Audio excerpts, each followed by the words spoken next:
आधी तो पोपट आणला होता ते ह्या पिंजऱ्यातून आणला होता गावाहून आणि त्या पोपटाचं बसचे तिकीट सुद्धा घेतलं होतं कंडक्टरनी.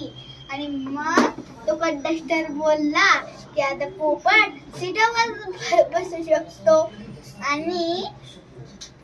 आणि मग त्याला असं कोणी घालून आणलं होतं आणि त्याला हिथं असं खोल ओपन होतं त्याला हवा लागण्यासाठी. आणि तो गेला आता सगळं पोकळं वाटते. आणि ही आहे माझी सायकल. आणि हाय ना त्याला आम्ही या इथं ठेवलं